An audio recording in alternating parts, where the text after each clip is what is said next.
All righty, I think we're going to get started. It's just a minute or so after 7, and I'd like to get things rolling on time for all the folks, our studio audience that gets here. But thank you, people on Zoom. I call you the Zoomers. We really appreciate that as well. We have a great evening planned for you, but we have a lot of announcements. So I think we're gonna get started. So next slide, please. Oh, me, yes. And welcome everyone. Yeah, we just chit chatted. You like that? I saw that in the paper. I was like, come on, Eugene, you're not driving. Um, so I'm going to just chit chat a little bit about our membership renewal, Christmas bird count, other events and items of interest, some volunteer opportunities, and please sign up for our newsletter. So next, please. It's membership renewal time. Actually, it's a little past, but that's okay. If you haven't renewed your membership or maybe invited someone to become a new member, you can do that online. You can pay by check. You can hand over some cash right now, or do PayPal or use your credit card. So there's lots and lots of different ways. And remember, it's chapter dues. It all stays within our chapter. So hopefully you'll become a member. Next. And of course, get this on your calendar. Our Sunday, December 28th is our Christmas bird count. There's a lot more information on our website.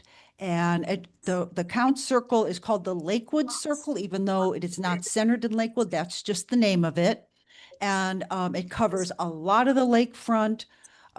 It slops over into Lorain County, goes down to about where the turnpike cuts through Cuyahoga County, and then eastward to Brooklyn and a little bit of Parma Heights, those parts of Cleveland.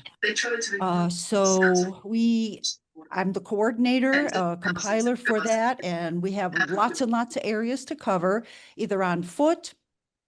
We have car routes where you can drive, stop a little bit, bird. You can watch your feeder at home, walk your neighborhood, as long as it's in our count circle. So I don't see everybody pulling their phones out and putting it on your calendars.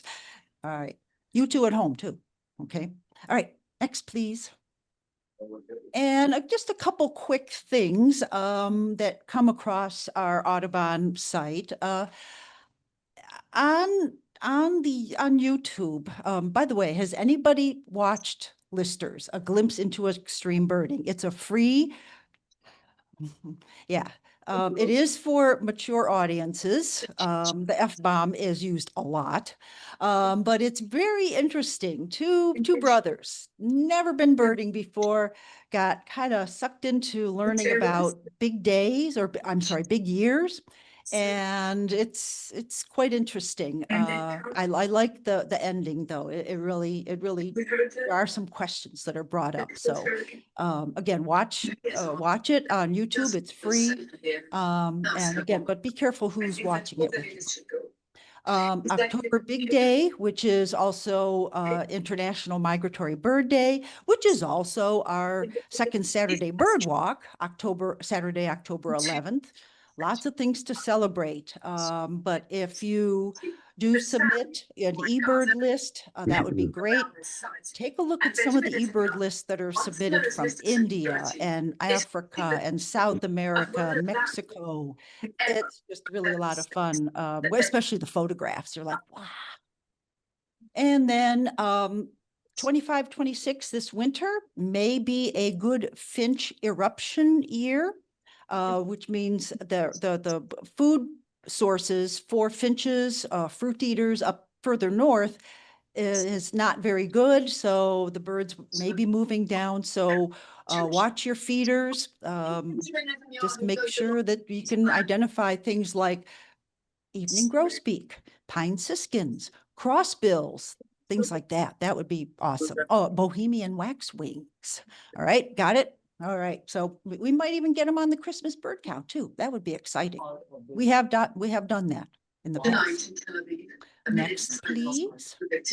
A lot of volunteer opportunities. This is just a smattering. You know, we always need people to write for our newsletter, whether it's an article, a cover article, or it's just something like a book review or a place you visited, or a little natural history article on a species, whether it's a plant or a bird or a mammal, whatever, doesn't matter.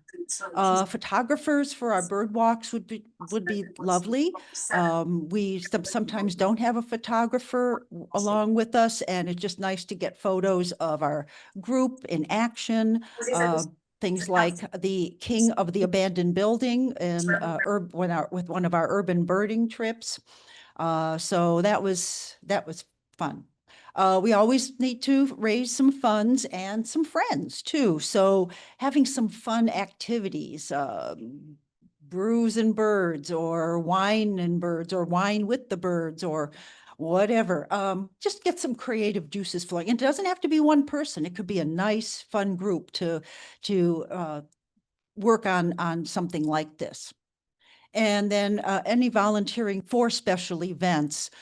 Sometimes we're asked, we, meaning Western Cuyahoga Audubon, is often asked to participate, have a table set up similar to what you see in the back there, to have information displays, maybe a craft for kids. We always like to have assistance, and usually it's just a couple of hours, maybe in the morning, maybe in an afternoon, just depends. But usually it's spring, summer, fall, and not so much in the winter time. Next, please. And of course, keep informed through our newsletter. I have some newsletters in the back of the room. They look like this. And our next newsletter is going to be coming out near the end of this month. So there's lots of information in there as well. And certainly become a member. Thanks. Next, please. Who's up next? Michelle.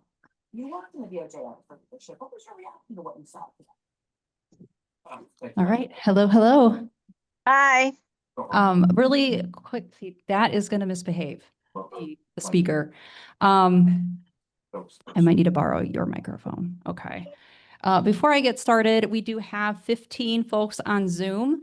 And so I just want to let you all know that they cannot hear us if we're not speaking into a mic. So if you have a question throughout the program, please raise your hand. We'll get a mic to you so our Zoomers can feel included. And Zoomers, likewise, if you come off mute, you're hooked up through my speakers and we can all hear you in the room. So please keep yourself on mute unless if you have a question. If you do have a question, you can raise your hand in Zoom or send me a chat and I can let you know when it's time to come off mute. All right, now that that's out of the way, I am going to be talking about our upcoming bird walks and how you can connect with us on social media. All right, we have our second Saturday bird walk coming up on, I didn't put the date there. It's this Saturday. That's awesome. Already a typo for me on my slides. It's this Saturday at 9 a.m. and we meet at the Rocky River Nature Center.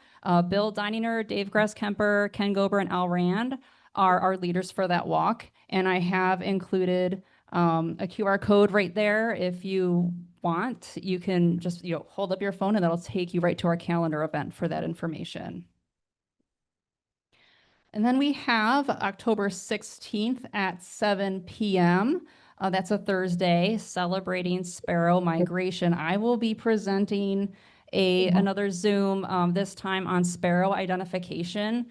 We will be then bird walking October 18th, a Saturday at 9 a.m. at the Cleveland Lakefront Nature Preserve. So the webinar that I'm going to be presenting, I'm covering the 20 sparrow species that have been recorded according to eBird at the Cleveland Lakefront Nature Preserve.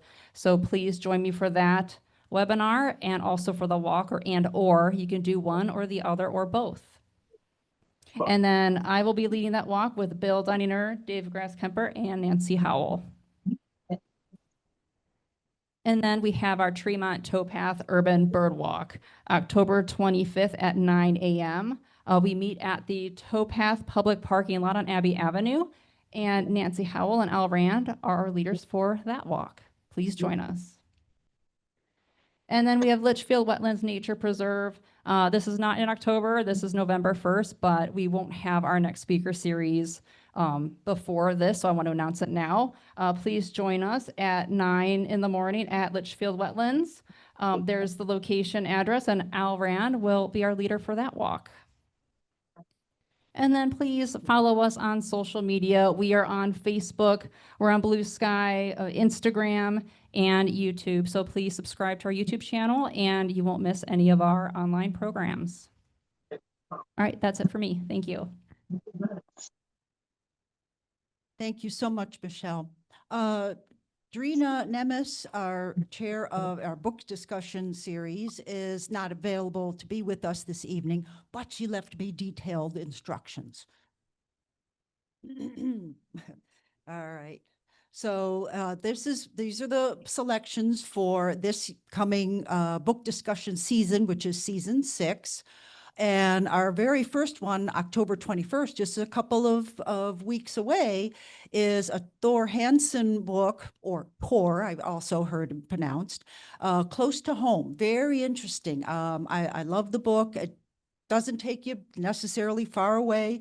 Things that you can see right outside your door, no matter where you live. So we're excited about that.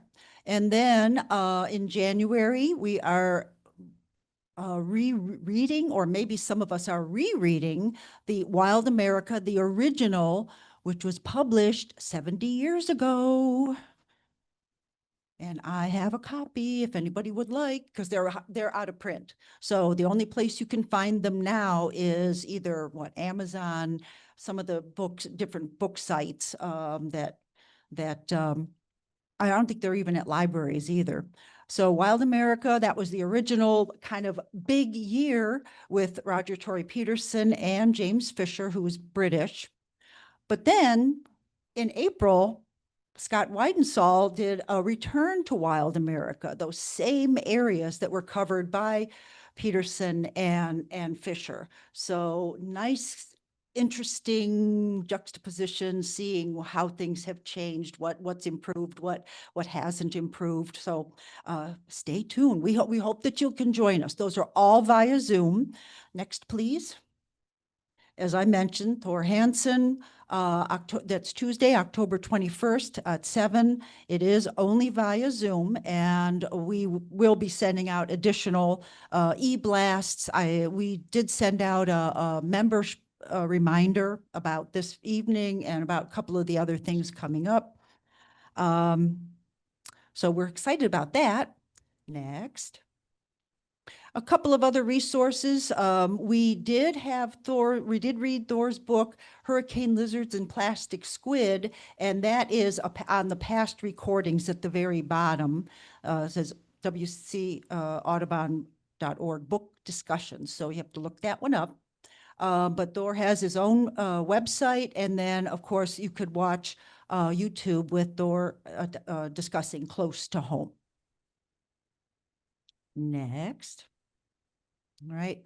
And as I mentioned earlier, the 70th anniversary of Wild America, of course, everybody knows the name Peterson, Roger Tory Peterson, in his younger years, and some of the illustrations from some of his field guides. So we are really excited about this double book thing, just to see how things read from 70 years ago and then more recently.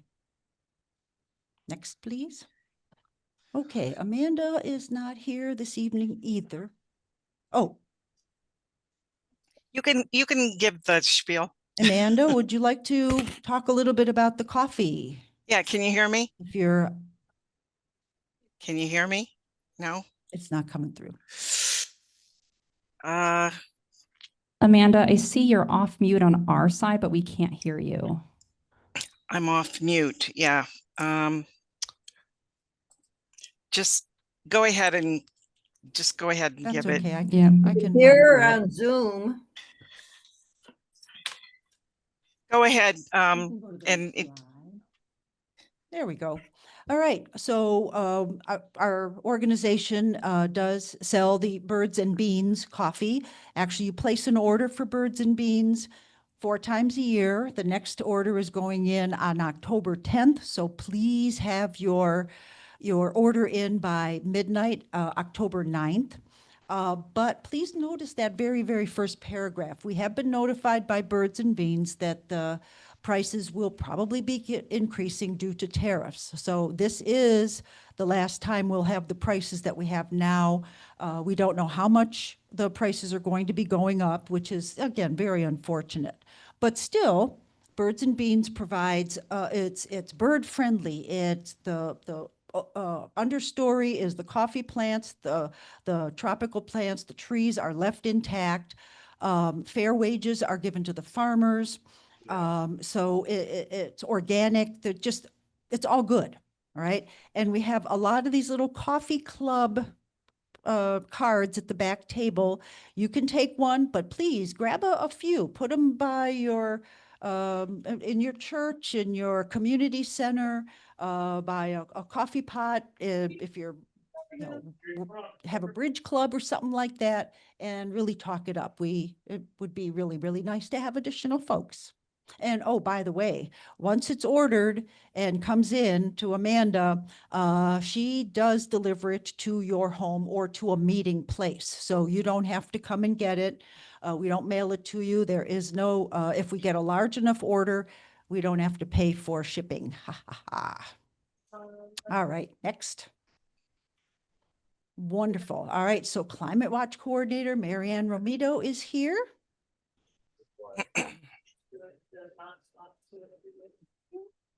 Good evening, everybody. I'm Marianne Romito.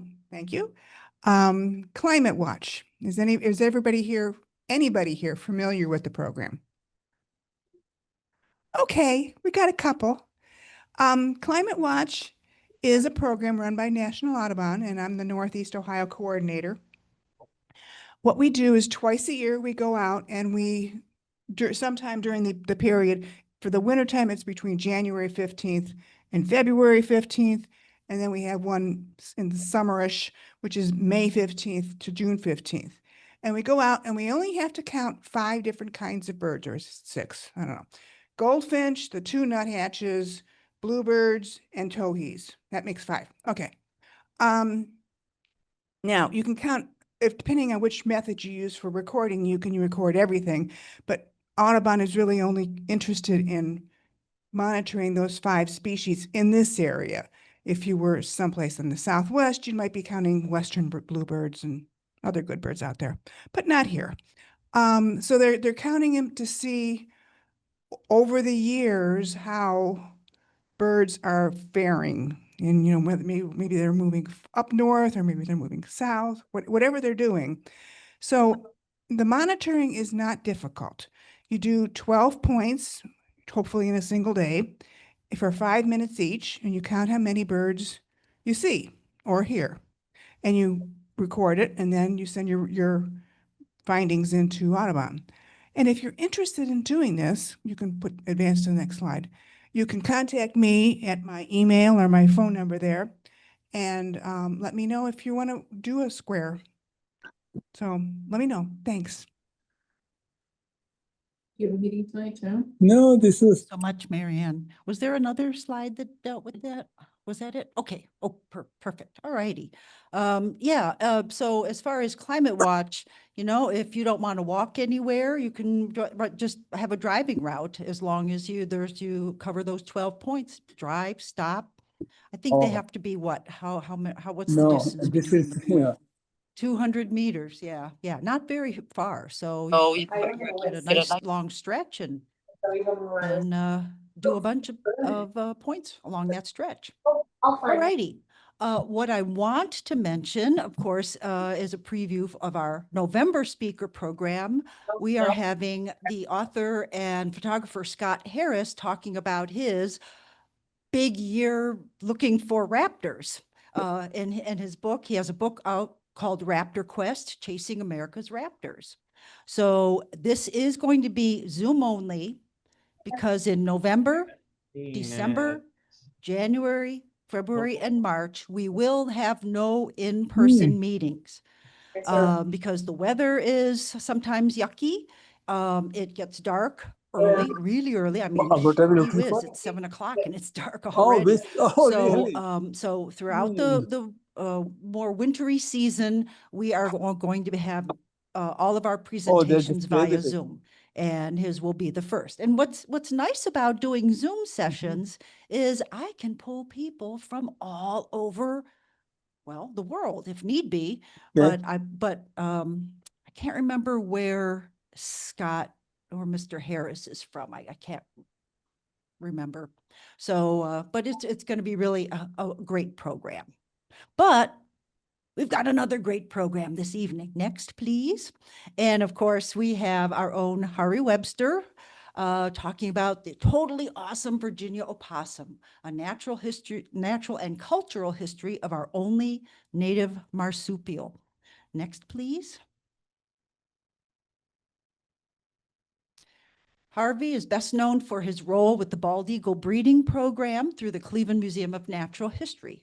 Retiring in 2020 after a 47-year career, he continues to present programs on natural history and conservation and has a million stories to tell about his love of nature and wildlife while growing up and as a museum employee. Currently, he serves as a member of the Board of Trustees of the Audubon Society of Greater Cleveland, Winus Point Marsh Conservancy, and Red Oak Camp. As a testament to his impact and dedication to wildlife conservation, Harvey was recently inducted into the Natural Resources Hall of Fame through the Ohio Department of Natural Resources, the highest honor conservationists can receive. Yay, yay. There you go. He and his wife Doris live in Kirtland and have fledged 2 successful children, Tim and Jess. All righty. So Harvey, yeah, come on up. We're so waiting for this program.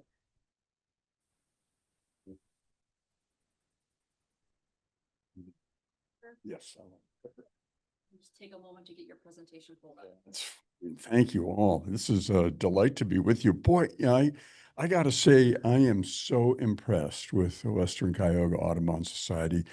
All of the programs that are being done, all of the citizen science, all of the educational programs, the extraordinary graphics, you guys are hitting it on all cylinders. So, reach your hand over your back and pat yourself on the back. Really good. It's a pleasure to be with you.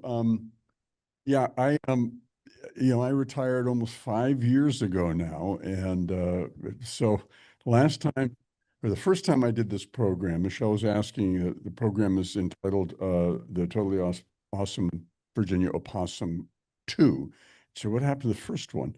Well, the first one was actually done in 2019, and it was done at the request of a dear friend who has since passed on, Peter Pesch. Some of you might have remembered the name. He was the chair of the astronomy department at Case Western Reserve University. Brilliant intellect, just incredible guy who, upon the day that he retired from Case, said, "I'm done with astronomy. Harvey, put me to work." So this guy who would strike fear in the hearts of graduate students everywhere, we trained to handle our birds of prey and other animals and do live animal programs at the museum. He'd be entertaining families and small children. And it was such a cool second act in his life. And then he and his wife, Donna, also volunteered for Andy Jones and computerized the museum's ornithology collection, and then volunteered for Tim Matson and did the vertebrate zoology collection. And so as retirees, made an amazing contribution to that institution. So anyway, when I did this the first time, I didn't need a whole lot of slides because guess what I had with me? A live opossum. For those of you who don't know, in my former life, I was chief wildlife officer at the museum, and we always had opossums. Back in the 70s when I first started there, and we were doing active wildlife rehabilitation, we would get all sorts of orphans because, of course, the female would get hit by a car, she'd be dead on the side of the road, but out of her pouch, live youngsters might emerge. And they were just always fascinating, just such delightful creatures. They're just so familiar and just so bizarre and just so different. And they're also, if they're raised young, they end up being these magnificent ambassadors. They are not aggressive. They're eminently handleable. It's the kind of animal that you can put it up on your shoulder and you can gesticulate and do your program, and you have no fear that it's going to fall off because they're really good at hanging on to things. We'll get into that. So anyway, that was the genesis of this particular program. And so it might still be a light on a few slides. And we remember dearly Linda, the opossum that I used in 2019, because during the pandemic year, Linda, we would outfit her with a harness and we would take her for walks through the museum and through Cleveland community. And we would have these Facebook Live things featuring Walkabout with Linda. So we would go and meet up with the curator and their collection. Linda, as long as we had little treats, would be occupied by that, and it would give the curator an opportunity to talk. But probably the coolest thing is that we went during Shark Week to the Cleveland Aquarium. And we were underneath that big tank with one of their curators. And there's Linda just sort of looking up at sharks and, talk about a curious juxtaposition of two worlds. Anyway, a lot of fun. So that's why this is put together. Am I an expert on opossums? No. Did I spend my entire professional career working with opossums? Yes. There was always an opossum somewhere. So with that, let's just get into it. I need to put my glasses on. Well, that's okay. It looks good. Someone on Zoom used the annotation toolbar to put green check marks all over the screen. So I am trying to figure out how to clear those. If you did that and you know how to clear those, please do it for me. Okay, so what is an opossum? Well, the creature we're talking about today, okay, I have to stay within the zone, but I don't want to be underneath the speakers, wherever they are, is the Virginia opossum. So it's Didelphis virginianus. Cares the name of the person who first described it to science. And who wouldn't love a little face like that? A baby opossum at that age looks like a little Mickey Mouse. They are just totally adorable. So this is the critter, and big question that people often have. Okay. Can I do it now? There we go. Got it. We'll figure it out. Where is the speaker? Anyway, so big question right off the bat is, okay, is opossum or possum? What gives? Okay, to be correct, if you're in the New World in North or South America, it's opossum. Opossums refer to things from Australia. And so stick with opossum, that's the correct name. History of the discovery. This is a great painting by Audubon done in the part of the viviparous quadrupeds of North America. And it shows opossums up in a persimmon tree. And it turns out that opossums have a real fondness for ripe persimmons. And we don't necessarily have a ton of persimmon trees around here, but if you have one laden with ripe fruit, generally you find opossum somewhere nearby. So much so that folks used to call them possum apples.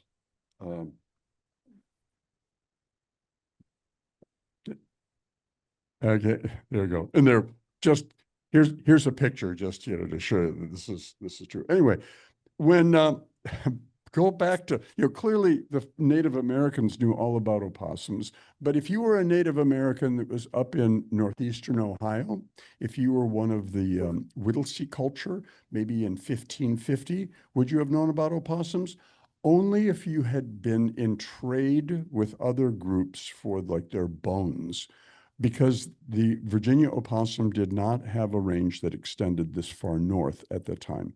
And we're going to talk about the expansion of its range. But they certainly were in Virginia, hence the name Virginia opossum. And Captain John Smith of Pocahontas fame, described the opossum as hath a head like a swine and a tail like a rat, is of the bigness of a cat. Under her belly she hath a bag, wherein she lodgeth, carrieth, and sucketh her young. That description from 1612 from Jamestown. So clearly, you know, when they were starting to take inventory of these curious creatures of the New World, the opossum got their attention. And indeed, if you take a look at some of this is a frontispiece of a map that was done from the late 1600s, and here you've got what's supposed to be a bison. You've got the Native Americans, but hanging from by its tail from the top, there is an opossum. So description. So these guys are, you know, about the size of a little bit smaller than a raccoon. This is their footprints, and they have these really long toes, very elegant 5 toes. But the really cool thing about their back foot is they have an opposable big toe. And so they have wonderful gripping power with that back foot. It's a really cool thing to be grabbed by an opossum and feel that. And there's not a claw on that big toe, if you will. And it gives them a very, very good firm grip. Having these 5 toes and the elegant displaying here allows them to use the forepaws as hands. They'll actually, when they're feeding, they'll pick things up, and they're rather dexterous with them. They're pretty impressive. We take a look at their face, a long, long muzzle with that ending with that pink nose there, and all of these whiskers, this incredible sensory array surrounding their muzzle, the tactile sense. So incredible. Generally, in a mammal, the longer your muzzle, the better your sense of smell, just simply because there's more nasal, sensory tissue on the inside. They have that. They've got these kind of beady, dark eyes. Eyesight they've never been accused of having the best vision in the world. And then they've got good hearing, and they've got these ears that are hairless. And that's an issue, and we're going to get into that issue too. When they're clean, and they're usually pretty clean animals, they spend a lot of time cleaning themselves, they've got that grizzled hair, that coat in the back, but they've got a very, very white face.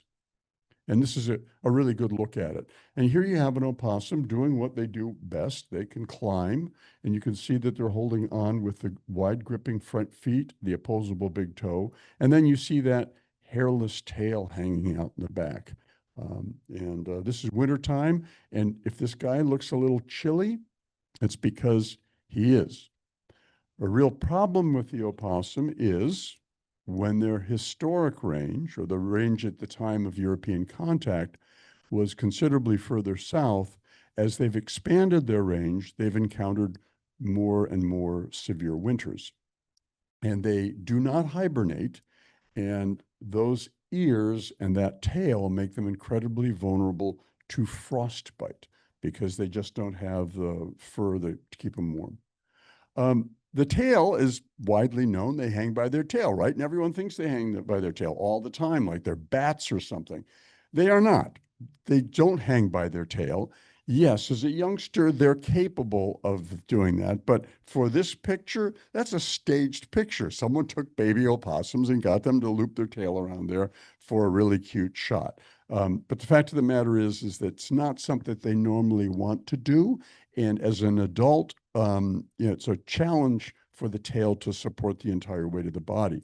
However, this tail is, most people say it's hairless. It's not. It's actually got little fine hairs on it, but it has a scaly texture to it. And that's important and necessary so it gets a good firm grip. If it's going to function as a prehensile tail, one of the issues you've got is it's not a very long tail. Might be when they're youngsters, but when they're adults, that tail's not that long relative to their body length. And so you can't really wrap it around something several times like a New World monkey could with its prehensile tail. So the idea, if it's hairless and has this good gripping surface, that really helps and suffices well. They've got more teeth than any other North American mammal, 50 teeth. Just an impossible number of incisor teeth up here. Really, really impressive canines. But one of the things when you look at the skull, particularly from the top down, you see these enormous orbits, but a cranium that just doesn't look that large. As a matter of fact, the size of their brain is probably, I don't know, half the size of a raccoon brain. It's about the equivalent weight. So oftentimes people have said, well, clearly they're not the smartest knife in the drawer. But it turns out that this is a species. It's been around for a long time, has been very, very successful. So if success is a metric of intelligence, they're brilliant. Again, particularly a wintertime picture, and you can tell it's a wintertime picture because look at how pink the toes are and pink the nose is, because there's that much more blood going to there because it's cold outside. Again, you see a really nice shot of the opposable big toe down here, the claws of the back foot holding on there, one foot holding on here. Evolutionary history. Well, you know, the marsupials go back a long time. They probably first evolved in the late Triassic. So they go back down to dinosaur days. And probably a body form pretty similar to what an opossum looks like today. And they were living in the shadows. No doubt they were nocturnal, so they would escape the detection by the big dinosaurs that ruled the world. And they have a really long evolutionary history, and they evolved first in South America. But, you know, South America and Australia and Antarctica were all together at one time. And so this was a bastion of tremendous marsupial adaptive radiation, as opposed to placental mammals that were up in what is now North America and Europe and Asia. And this is just a lot of stuff, but you see Didelphus, you see the genus that includes the opossum. And when you're taking a look at the Didelphomorphae, if you figure that we have them originating as a family probably about the time the dinosaurs died, but their predecessors were definitely around at the time of the dinosaurs. So something very, very similar to what an opossum looks like today would have seen teen Rex. Cool thing about that is that it's possible. I'd say it's probably likely that an opossum might have been a predator on Tyrannosaurus Rex. Now you might say, well, how is that possible? You know, this is a little, you know, T-Rex could eat it in one little bite. But if you're a nocturnal opportunistic who loves things like eggs, and you come upon a T-Rex nest, no matter what mama T-Rex is doing, if she's snoring right beside the nest and you slip in and help yourself to an egg, you are a predator on Tyrannosaurus rexes. Just saying. And again, we were just talking about how Australia, Antarctica, and South America were connected. And actually, we don't get an opossum coming into North America until the formation of the Isthmus of Panama about 2.5, 3 million years ago. Other than that, the marsupials were strictly in South America and in Australia. The original range, and this map is not quite accurate. We think that the original range touched on southern Ohio like that, but they have expanded their range well up into Canada, where those wintertime issues I mentioned are issues that happen every year. But they were also introduced out in the West Coast intentionally back in the 30s and 40s, and they have really taken a hold there, and they've really spread their range there too. They're just incredibly adaptable and successful animal. This is the current range that's accepted. And these outliers, again, would be animals that have probably been released there. Whatever the intention behind the release, who knows? Okay, now let's get to the good stuff. This is the X-rated part of the evening. So it turns out that these animals have a bizarre system of reproduction. If you're a female, you have a pair of vagina, left and right, and you actually have a vaginal sinus. We'll get to that. And then you have a pair of uteri, and then a pair of your ovaries. So it turns out that the males have a forked penis to accommodate this fork right here in the left and right vagina. But when early folks saw that, they were taking a look at the male with a forked penis and the female, and the only plausible hypothesis they could come up with is that they bred with her nose, and then she'd sneeze the babies into her pouch. Anyway, they don't do that. But they, so, so, and the sperm are bundled. They move as a pair, and they only break off individually when they're close to contact with the ova. So just really curious. So, apparently you get more power if you're paired up with a buddy and you've got your little flagella that can move that much faster. When it's time for young to be born, however, they come down from the paired uteri, and then they actually go through a central vaginal sinus to come out birth control. So there's just a lot of plumbing in there. I mean, it's a really, really curious thing. And this is shared by many different kinds of marsupials.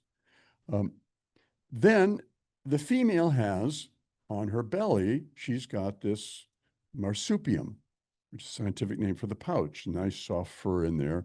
And she's got a sphincter muscle so she can close it. Matter of fact, most of the time it is closed. And inside that, there is it's almost like a clock face, 12 teats with one in the middle. So 13 teats. So that number is important, 13 teats. And the way that birth happens is that after conception, first of all, the ova that is ovulated has a really large yolk sac. And this is important because as it's not a placental mammal, there's no way for that young embryo to tap into the maternal blood supply. So when it's in that uterus, it's actually relying on its yolk that it was endowed with. And it quickly outgrows the ability to be in the uterus and still be nourished and be able to grow. And so they're born 12 and a half days after conception. 12 and a half days after conception. Now, what mom does is they're usually born at night, and she'll be in kind of a den, whatever place she's sequestered for herself. And she'll be lying back, kind of reclining, and she will have been licking the path from the birth canal to the pouch. And then as these youngsters come out, they follow that licked path, and they're able to climb along the fur because on their front feet, even though they look like little embryos, they have a set of deciduous claws. And those claws are designed simply for them to be able to hold on to the hair. And they're following this licked path. And this is the journey of their life, because if they get astray, they're dead. And it's, the distance is a mere distance of inches, but, it might be 1,000 miles. If you notice, look at the back, the back feet almost look like paddles, and the tail, none of that's really developed. This is the only part that was developed because it was essential for them to get to the marsupium. Once in the marsupium, then they're in competition for the available nipples. And here's the difficulty they've got. There's only 13 teats. There might be as many as 22 babies. So if you're baby number 14 through 22, you're out of luck. And thing is that they don't have real lips, but they clamp on as best they can to one of the nipples, which then swells in their mouth with the blood, and that becomes a positive docking mechanism. And that actually holds them in place. you know, until, you know, even when they're at this age, they're not really holding on to fur or anything. It's the teat that is anchoring them inside the mom's pouch. And they grow rapidly. And you can see if you've got a whole passel of 13 of them, this gets filled up really quick. When they're small, that sphincter is closed and it's like that drawstring is zipped up. And so they can't fall out. And then she can relax it when she needs to lick and maintain hygiene within the pouch. It's a really extraordinarily sophisticated system, and it's served these animals amazingly well. You know, we might think of the marsupials as not faring well in direct and outright competition with placental mammals. And in lots of cases, I guess that's kind of true. But you'd have to say by the success of the opossum in North America against all sorts of other opportunistic omnivores like raccoons and skunks and other things, it's done fabulously. It's been facilitated by us and by climate change, but you know, the fact that matters, it's done really, really well. Again, you can just see that opening there. It gets a little rank in time. And you see here's two different litters here, and you can just see the different, these guys are just getting a little bit of hair starting to come out here. The eyes are just, you know, the eyes have not opened up whatsoever. Matter of fact, it's hard to even to discern an eyelid, a functional eyelid, but they're fascinating. And this is what generally when wildlife rehabilitators get orphaned opossums, this is what they get. Mom gets hit by a car, she's hit in the head, she's dead. There's a short period of time, a mere, you know, like hours, that there's still sufficient warmth in the body that the babies in the pouch are still alive. And if someone sees that, and if you ever see an opossum that's dead, you know, I check it. And then we've got wildlife rehabilitation places that will take those orphans. And just look at the size. I mean, this gets pretty ridiculous. So at about this point, you can see the tails are hanging out here. And she's doing this to try and walk, you know, they waddle anyway, but this gets really exaggerated. You know, something's got to give at this point. So then these guys emerge and they start catching a ride on her back. Occasionally, they've been known to leave some behind in a den, go out and forage and come back to it. But generally, she keeps the family with her at all times.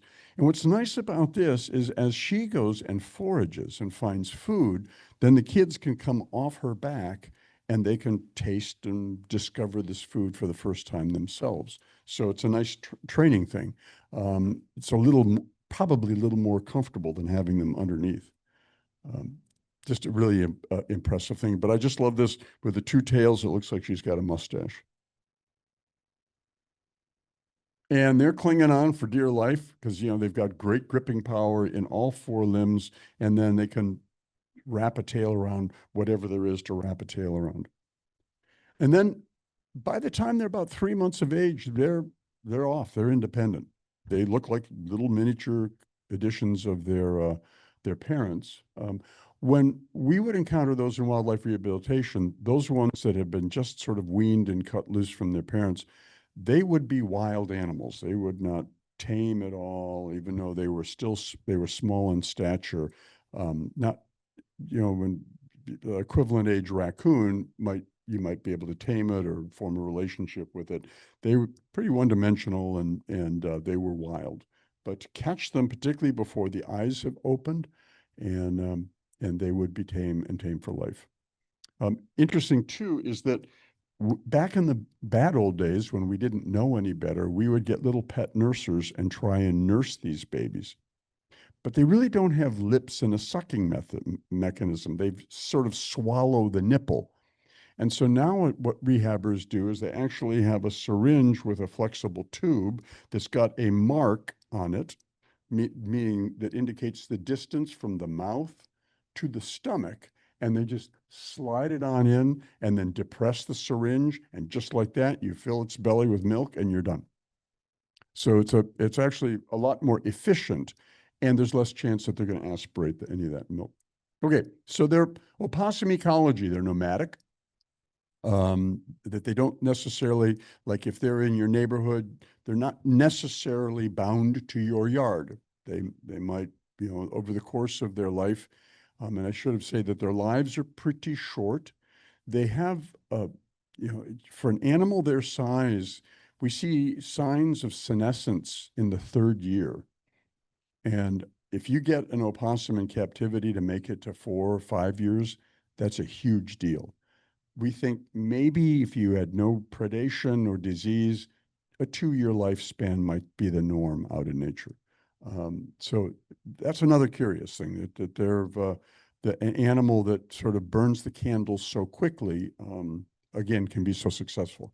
Opportunistic omnivores, obviously generalists, very effective scavengers, might be another one of the reasons why automobiles are an issue, because they might be drawn to highways because of the presence of carrion. They're interested in the carrion. That puts them at risk. Common in a wide variety of habitats, including cities and suburbs. And with respect to the expansion of the range, there's no doubt that in the 1800s, as we are felling the forests, as we're destroying the habitat of our passenger pigeons and opening up eastern North America, we were creating a habitat that favored opossums, that had that mix of both forest and fields and a variety of places they could forage. And then expanding the range north and westward, and then by introduction elsewhere. And then what's on the menu? Anything. Birds, eggs, rodents, invertebrates, reptiles, amphibians, fruit, vegetation, carrion, pet food, and trash. Okay, a little bit about opossum behavior. Oftentimes, if you come upon an opossum, the first thing it's going to do, if it can't run away from you, is it's going to present its teeth. It might hiss. They don't make a ton of noises. The males, when they're looking for females, when they're looking for love in all the right places, will making a clicking sound. And they activate scent glands on the side of the head, so they've kind of like elephants. They're got grimy stuff here, and they're making this clicking sound, and they look just so forlorn, like, the hormones, testosterone is speaking. And but this is the way that they present that, even though they might not have, they certainly can bite, and with 50 teeth, it hurts. Been there, done that. But that's not really their primary mechanism here. It's a bluff. It's designed to, kind of scare you off. And if that doesn't work, they practice something called thanatosis. They play dead. And they flop on their side, and they'll have they're not real lips, but they'll have those drawn back, exposing the teeth. Oftentimes the tongue hangs out, and they are discharging drool, they're discharging urine, and sometimes feces, and from their anal scent glands, this green putescent liquid that just smells like rot and death and all sorts of things. And this behavior, playing possum, playing dead, is a curious one, because you'd think that, wait a minute, you've got a predator coming towards you. Your first thing is you, and then it doesn't go away, and then you go, and you flop on your side, and you do this play acting like dead. Like, doesn't the coyote know you're faking it? Well, I guess not. Or I guess with that green putescent liquid, that smell is convincing enough that, if you have a discerning palate, that you're not going to, mess with that.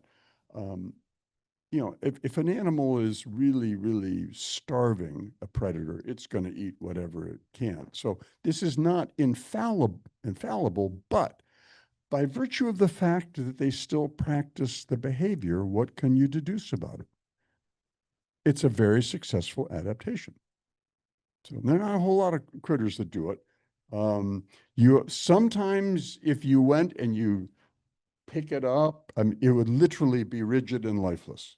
Other times when you pick it up, it's like it it's irritated, and you'll get a little tick. You know, someone said that you could cut off its tail and it wouldn't rouse. I'm not sure that that's always true. There's some debate about also, is this a catatonic state? Like, is it fainting? Or is this a calculated behavior it's calculating risk, and that you get to a certain point and then that triggers the response. So generally their heart rate and their senses and stuff, whether they're in that thanatonic state or whether they're normally active, they're not necessarily that different. So I guess the jury's kind of still out on that, but it's a fascinating behavior that is practiced, and of course they're renowned for it.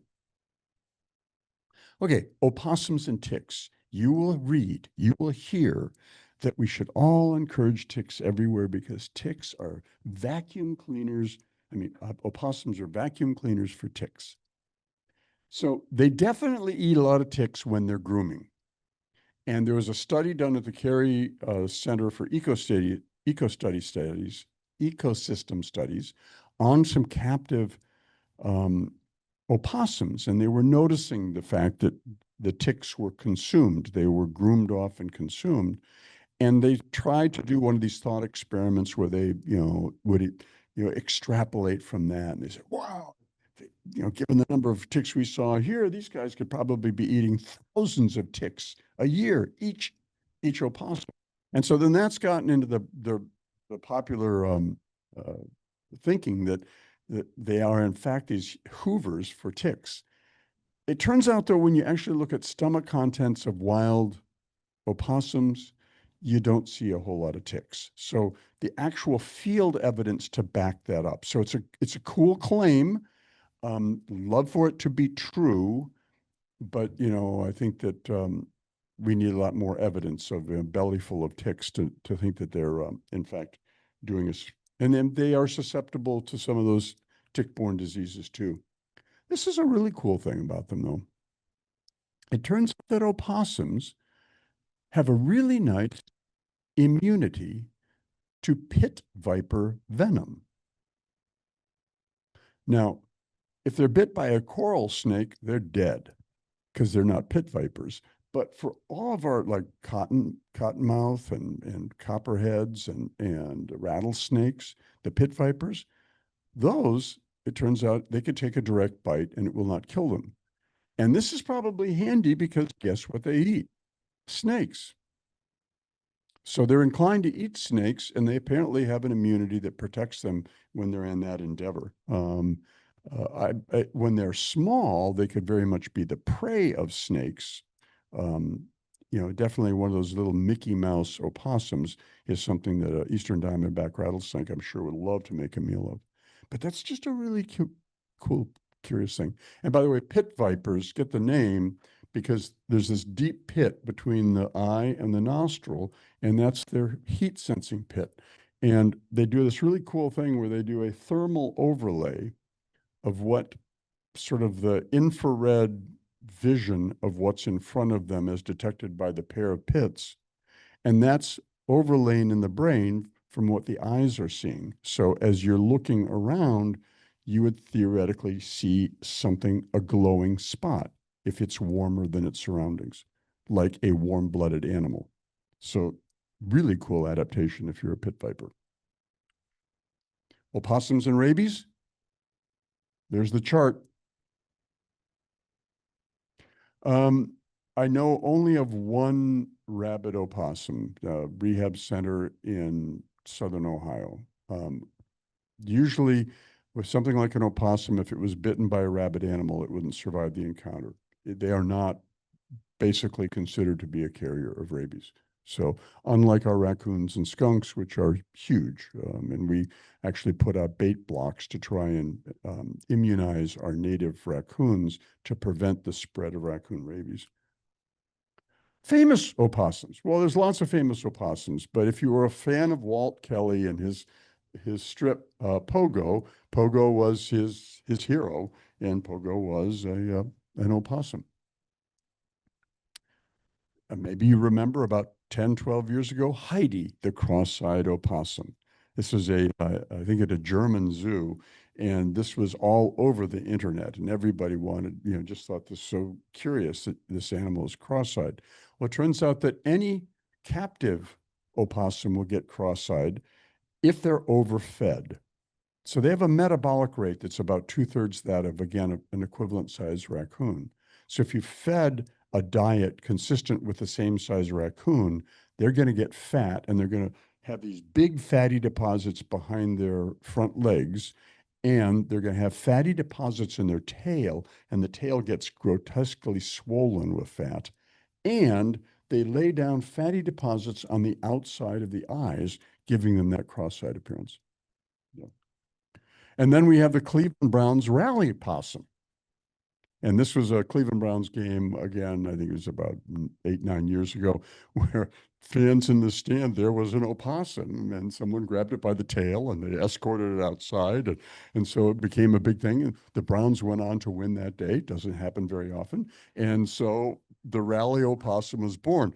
I don't know that this, has kept on, because we kept on losing. So yeah, we needed to get another mascot, clearly. And then there are places in the world that have possum drops. Now, they say that no opossum is harmed, and you kind of think about, like, it's New Year's Eve, and instead of the ball dropping, the opossum drops. Anyway, these are 2 towns that have that. There's Benjamin Harrison, the president, actually had 2 opossums living in the White House, Mr. Reciprocity and Mr. Protection. Sounds like Mr. Trump. So he was a fan of them. And there are monuments to opossums, recognizing that they were an important foodstuff for Native Americans, for settlers, for lots of different things. So this one is in Cottondale, Florida. So in some places, the opossum is revered. But in a lot of places, it's because possum is on the menu. So this is an ode to Thanksgiving possum. And it turns out, as an omnivorous animal, particularly if it's fat in the fall, when it's been eating a lot of fruits and grains, apparently tastes pretty good. So good that it's still, the recipe is in the joy of cooking. Though they recommend that you fatten it up for a week or 2 before you dispatch it and prepare it for dinner. And this gets to kind of a darker side of this. President-elect Taft went to Atlanta to court the Dixie Democrats at the start of his administration. And this was a dinner that they had, and I believe the president is the really large man right there. But it was a possum dinner. So everybody there in their formal was being,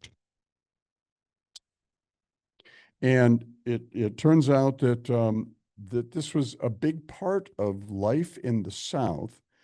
Now, we know, unfortunately, these names from wildlife sometimes get co-opted in really negative ways. So the whole idea about the association of enslaved people and raccoons, hence the term coon, and then also possums, because they would forage.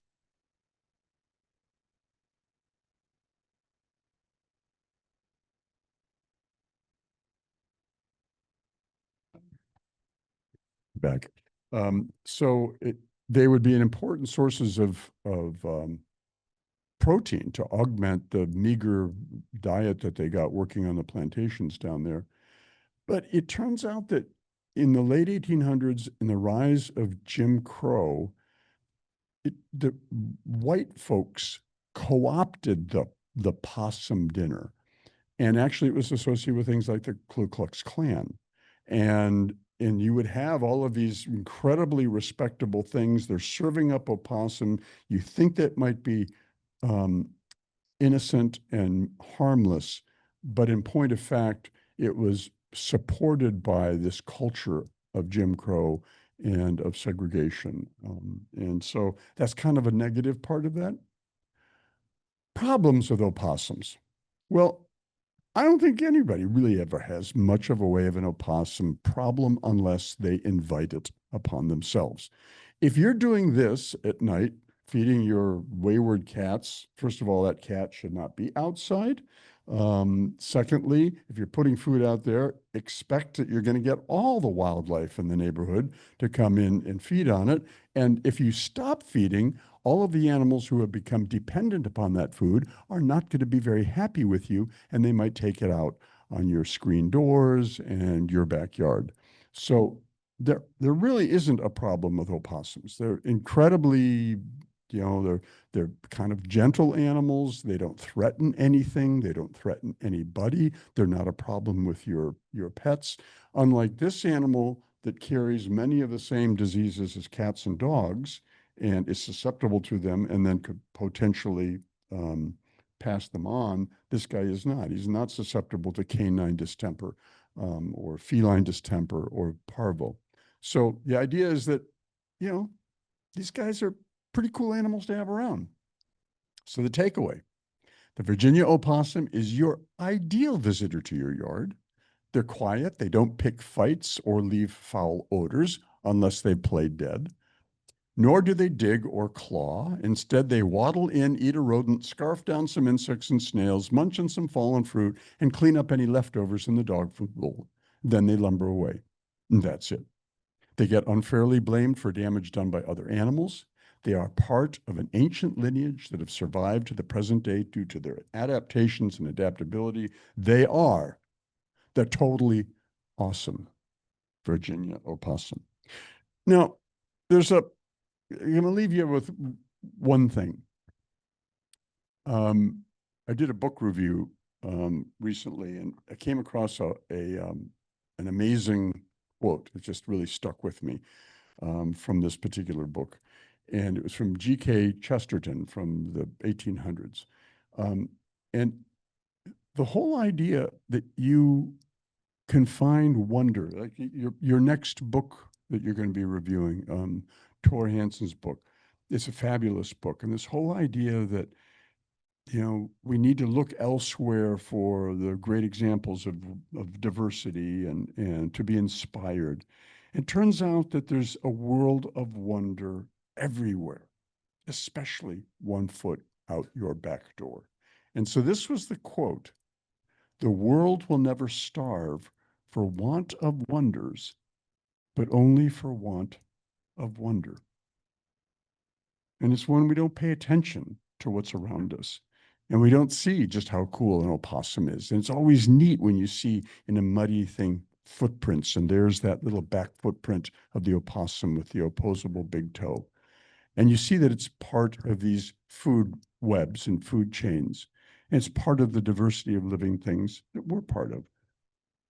So I think that it's just something that, it deserves its day in the sun. And when people say, well, what good is it?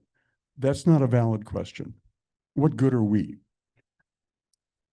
The fact of the matter is every organism has its role. Every organism, we don't have to, it's not for us to justify its existence. They're here and they're part of this grand mosaic of life. And it also reminds us that we just lost someone who constantly reminded us of the wonder in the world. And that is, of course, Jane Goodall, who we remember, and we remember a life as a scientist, going out into the bush and studying chimpanzees, armed with, her original binoculars looked more like opera glasses and a notebook. And with all of the preconceptions that the scientific world had about what you could or couldn't learn, and she just proved everybody wrong and opened up a whole vista into animal behavior, animal intelligence, animal culture, animal emotions, and found out that, maybe we're not quite as unique as we thought we were. And then not only that, I was talking to my son, Tim, the other day, and Tim is an anthropological genomics.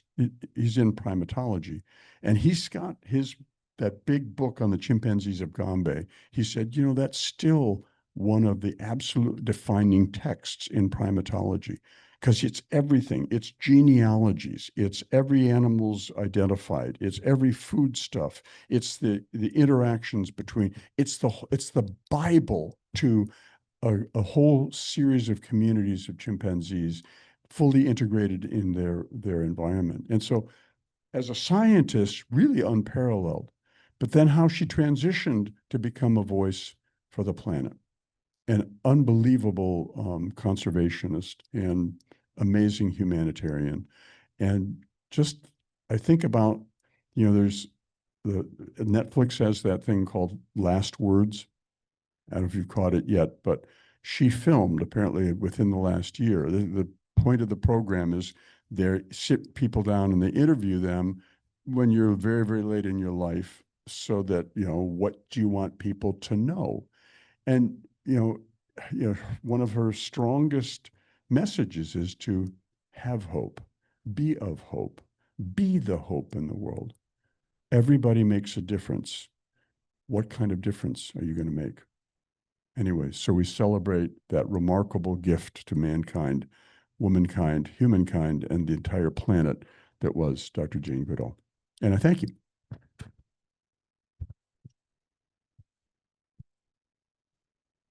Oh, fabulous as always, Harvey. I know we'll have time for questions. Again, if you'd like to ask a question here, let me come to you with the microphone so folks on Zoom can hear the question. And then, are there any questions on Zoom right now? Not yet. All right. How about any questions from our studio audience? Okay. Did you ever notice that Nancy is a natural at this? In the last 3 weeks, we had a sighting in our yard of a possum. It's only the second time in 40 years that we've seen an opossum in our yard. From a casual sighting, can you determine the sex, male or female, easily? If you lift up the tail,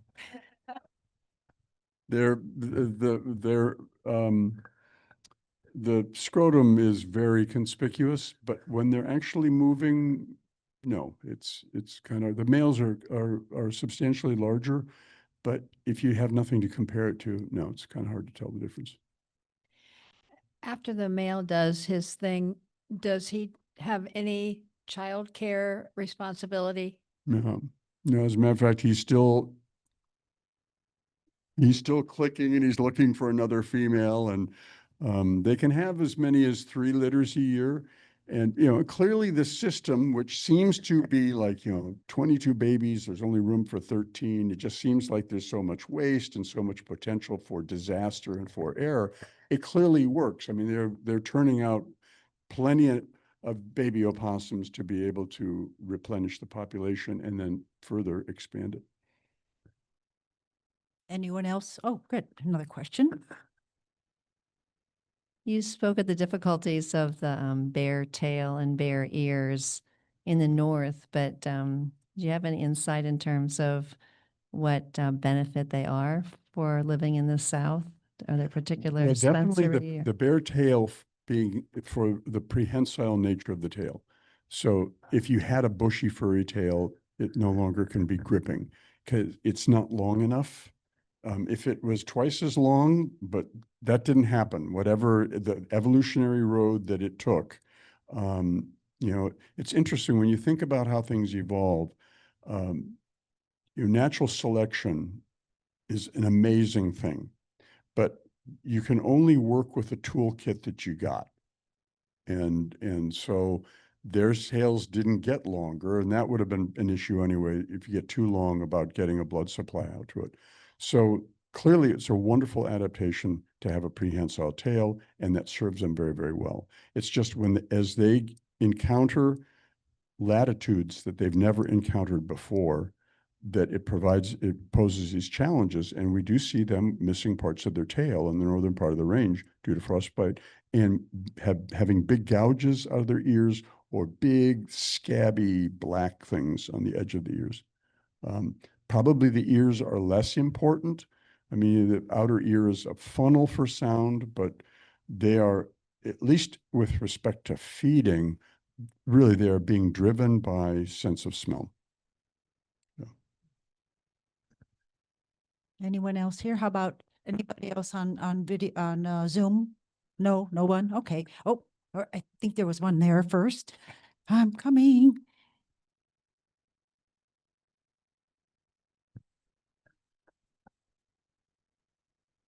I want to go back to rescuing pups from a recently killed mother.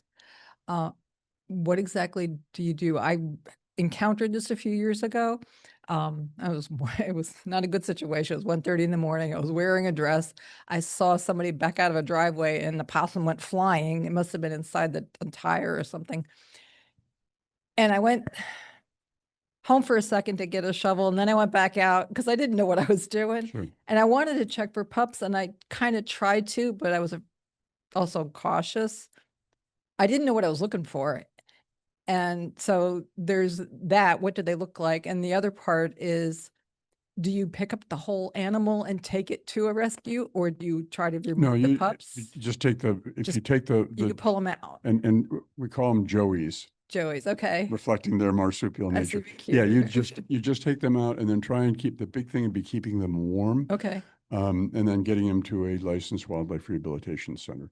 okay. And around here, what would that be? I think Lake Erie Nature and Science Center still Okay. takes opossum. Okay. I believe that, I know Penitentiary Glen still takes opossum. Yeah, so there are a few there. Ohio Division of Wildlife is always, you call them because they're the licensing organization for rehab centers, and they'll tell you who's close. And there are a lot of individuals. There are individuals who get licensed and trained so they can raise, let's say, orphan squirrels or orphan Yeah. opossum. Okay. And some of the more common animals that, they've got the skills to do that. So if it's, I don't know, at night, I don't know, say 10 o'clock at night, can you keep them warm until morning, or is it too late? Is You it can too definitely long? keep them warm. I mean, idea that you're They'll- trying to they'll keep. still be some- okay. Yeah, you're trying to keep Yeah. something at body temperature. So, and you're not necessarily concerned in that period of time about, it Hydration. gets a little dicey if you're trying to feed them because of the risk of them aspirating the milk through an eye drop or Okay, something. so it's not like get them there in an hour or they're No, gonna you die. could try and wet them mouth with like a sponge so that there's just moisture that they can wick in so that they don't dehydrate. Okay.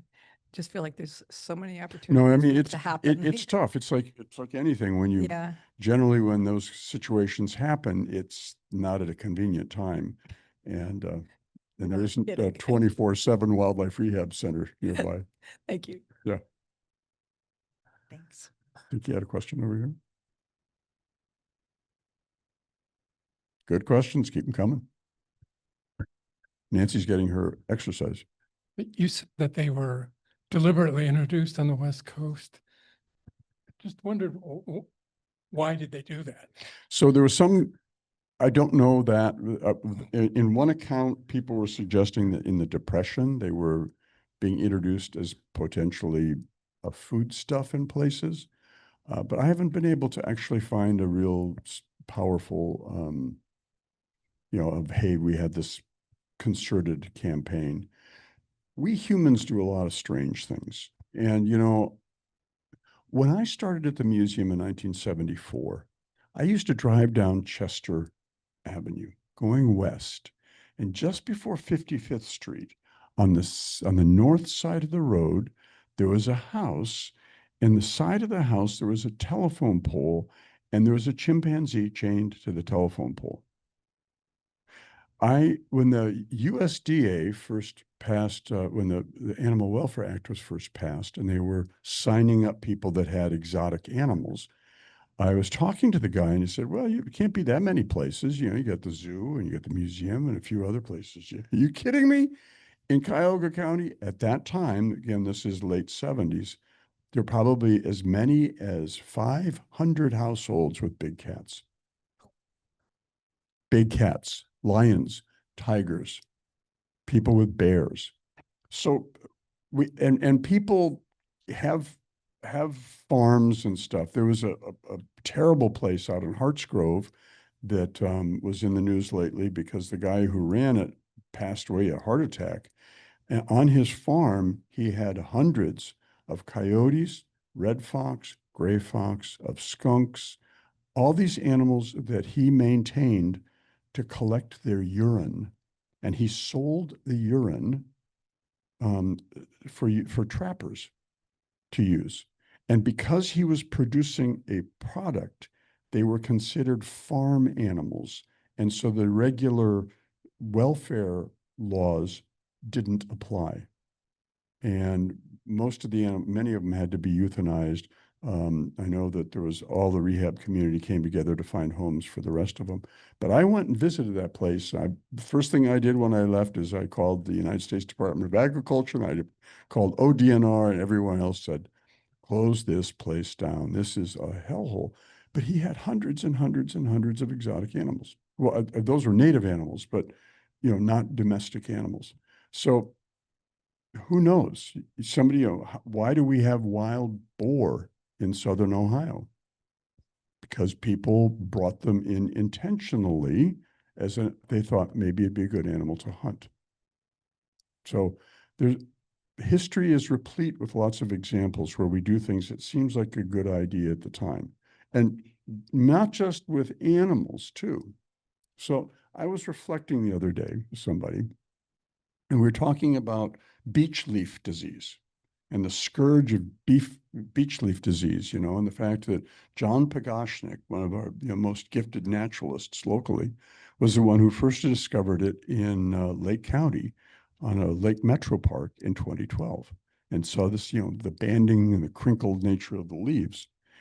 And since that time, it has spread throughout northeastern United States, and it now is imperiling the American beech tree, the foundation of the beech maple climax forest, which, is, you go through a lot of our metro parks, and that's the forest type. And you say, well, how could it have shown up there? Why there? And if you ever go driving down Route 20, near where it was first discovered, what do you see? All these big nurseries with all of this, shrubs and trees brought in from somewhere, some of it native, but most of it not. And the presumption is that it was brought in with our desire to have exotic things. When most people's yards are not filled with natives, as they should be, but they're filled with all sorts of, things that can be terribly invasive or perhaps could be harboring pathogens. And that was the story of the chestnut blight. That was the story of the Dutch elm disease. Emerald ash borer probably came on pallet lumber from China and introduced in the Detroit area. So, we humans, the more global, give and take there is, then the more opportunity for things to move around. But anyway, they seem to have been established in the early part of the last century, the opossums in the West Coast, and have greatly expanded their range since. Any other questions? Yep. Any others? No? Thank you all very Would you- much. Another warm round of applause, please.